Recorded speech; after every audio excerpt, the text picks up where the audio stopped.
اعوذ باللہ من الشیطان الرجیم، بسم اللہ الرحمن الرحیم۔ حضرت اکرام، آئلی عدالتوں یعنی فیملی کورٹس کی جانب سے تنسیخ نکاح بوجہ ظلم و زیادتی کو تنسیخ نکاح ذریعہ خلا میں تبدیل کرنے کے حوالے سے سپریم کورٹ کا ایک نہایت اہم فیصلہ آج ہم پیش کر رہے ہیں۔ ناظرین کرام، 7 اگست 2014 کو ایک خاتون سائمہ نے اپنا آباد کی فیملی کورٹ میں ایک شخص ابراہیم خان کے خلاف 2 کیسز کیے۔ ایک کیس میں تکذیب نکاح یعنی کہ ابراہیم خان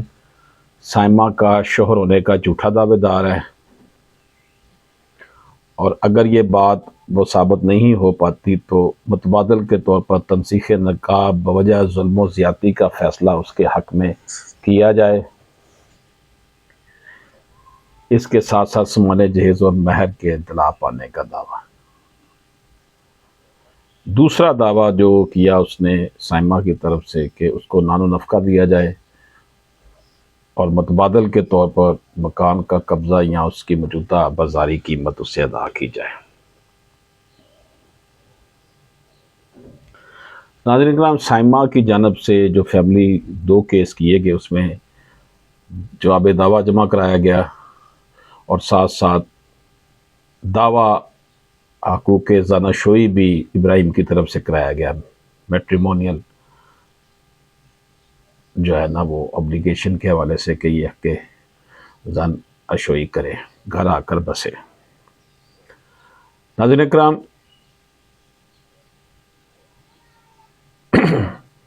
دونوں کیسز جو ہے فیملی کورٹ میں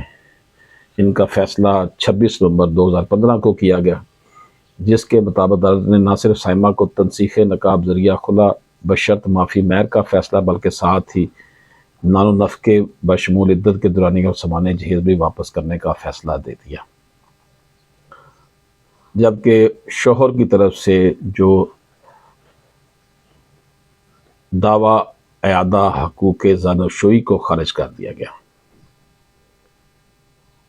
فیملی کورٹ کے فیصلے کے خلاف ضلعی عدالت نے ڈسٹرکٹ کورٹ نے بھی اپیل کے موقع پر وہی فیصلہ برقرار رکھا جو فیملی کورٹ یعنی ٹرائل کورٹ نے کیا تھا،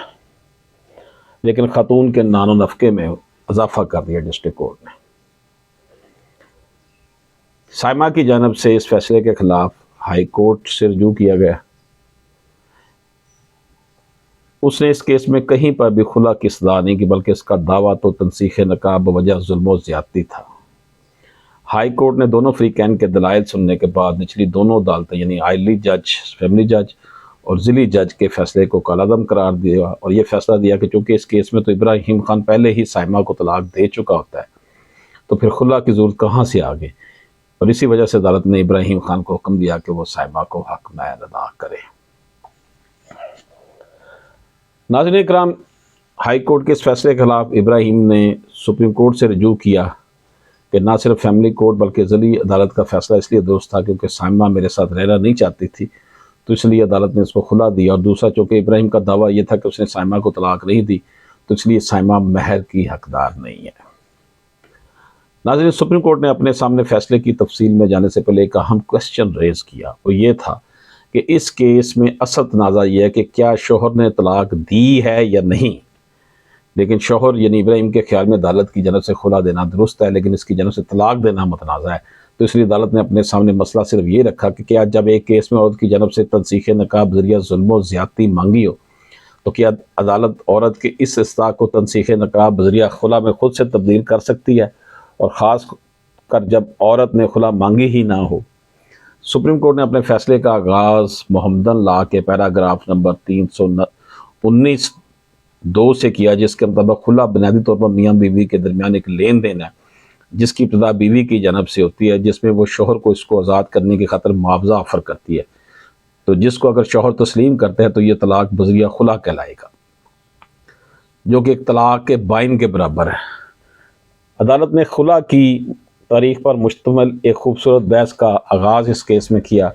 عدالت نے مشہور زمانہ فیصلے خورشید بی بی بنام بابو محمد امین سے کیا آغاز جبکہ اختتام وفاقی شرعی عدالت کے ریسنٹ جو فیصلہ تھا حاجی سیف الرحمان کیس میں، جس میں یہ کہا گیا کہ خلا عورت کا ایک ایسا بنیادی حق ہے جس کے حصول کے لیے عورت کو کوئی وجہ بتانا ضروری نہیں ہے، بلکہ عورت کا صرف یہ کہنا ہی کافی ہے کہ وہ اپنے شوہر کے ساتھ نہیں رہنا چاہتی، اور عدالت عورت کو خلا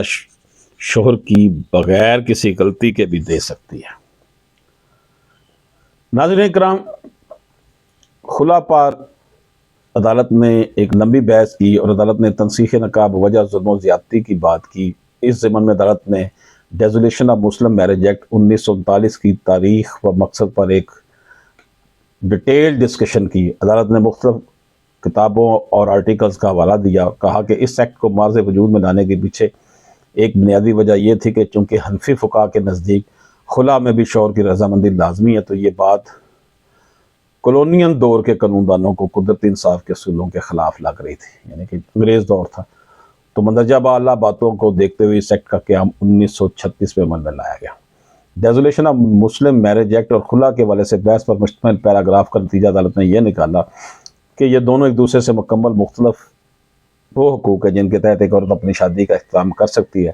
ڈیزولیشن آف مسلم میرج ایکٹ کے تحت تنسیخ نکاح اور خلا کے ذریعے تنسیخ نکاح میں فرق جو ہے وہ یہ ہے۔ Number 1، dissolution of Muslim marriage act کے نیچے جب کوئی عورت عدالت کا رخ کرتی ہے اور عدالت سے کسی گراؤنڈ یعنی ظلم و زیادتی وغیرہ کی بنا پر نکاح کو ختم کرنے کا مطالبہ کرتی ہے تو اس کو فسخ کہا جاتا ہے، جبکہ دوسری طرف خلا کے لیے کوئی بھی وجہ ضروری نہیں ہے۔ Number 2، dissolution of Muslim marriage act کے تحت تنسیخ نکاح کے لیے عورت کی جانب سے